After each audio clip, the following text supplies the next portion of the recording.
శ్రావ్యంగా ఉంది మీ సంగీతం. శ్రావ్యంగా ఉన్నది నా సంగీతం కాదు, మధురమైన మనస్సు నీకుంది కాబట్టి నా సంగీతం కూడా నీకు శ్రావ్యంగానే వినిపించింది. అన్ని వేళలా నన్నే అభినందిస్తారెందుకు? నీపై గల తీయని తీరని అనురాగం. మీ అభిమానం ఎప్పుడూ ఇలాగే ఉంటే నేనెంతో భాగ్యవంతురాన్ని. ఆ అనురాగాన్ని నేను కాపాడుకోగలిగితే నాకంటే అదృష్టవంతుడు లేడు. రాధా, రాధా.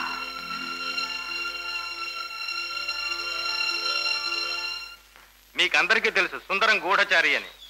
ఆయన మన రాధానగరంలో కొంతమంది దోషులు పట్టారు. వారిని శిక్షించాల్సి ఉంది.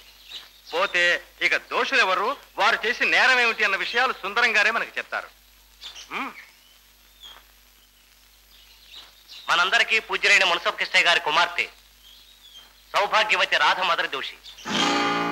ఏమండో సుందరం గారు, మీరు ఏం మాట్లాడుతున్నారో తెలిసే మాట్లాడుతున్నారా? రాధ దేవత లాంటిది. ఏమనుకుంటున్నారు? చెప్పు. ఒరే అబ్బులు, కాస్త ఆగరా. నేరం రుజువు కానప్పుడు సుందరాన్ని శిక్షిద్దాం. ఇక రెండవ దోషి బందిపోట్ల బారి నుంచి మనల్ని కాపాడుతూ వచ్చిన శివం. నేనా? అబద్ధం, అన్యాయం. మా శివం బాబు దేవుడు లాంటి వాడు. నన్ను మాట్లాడి శివం. ఈ దోషులిద్దరూ చేసిన నేరం గాఢంగా ప్రేమించుకోవడం. ఏం శివం, రాధంటే నిజంగా నీకు ఇష్టమేనా? రాధను మనస్ఫూర్తిగా ప్రేమిస్తున్నావా? అన్నా, నువ్వు నాకు దైవంతో సమానం. నీకు అభ్యంతరం లేకపోతే రాధని అవును, ఆ ముఖం చూస్తే తెలుస్తోంది.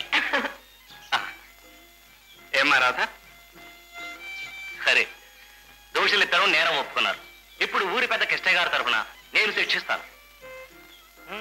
దశమి శుక్రవారం రాత్రి మకర లగ్న సుముహూర్తమున ఈ చిరంజీవులిద్దరికీ పెళ్లి కూతురాయనే, పెళ్లి కొడుకాయనే. పెళ్లి కూతురాయనే. శివం, కళకళలాడుతూ ఉండవలసిన సమయంలో ఉదాసీనంగా ఉన్నాం. ప్రార్థన చేసుకోవటం ఇష్టం లేదా? అబే, అదేం లేదు. రాధ నా ప్రాణం.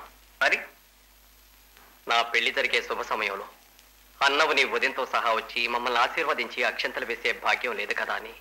ఉంది. నిజమా? అవును.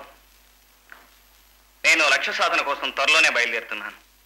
అందులో విజయం సాధించి మీ ఉదయంతో సహా నీ పెళ్లికొచ్చి అక్షింతలు వేస్తాను. నిజంగానా? మరి ఎప్పుడు చెప్పలేదే? వదిన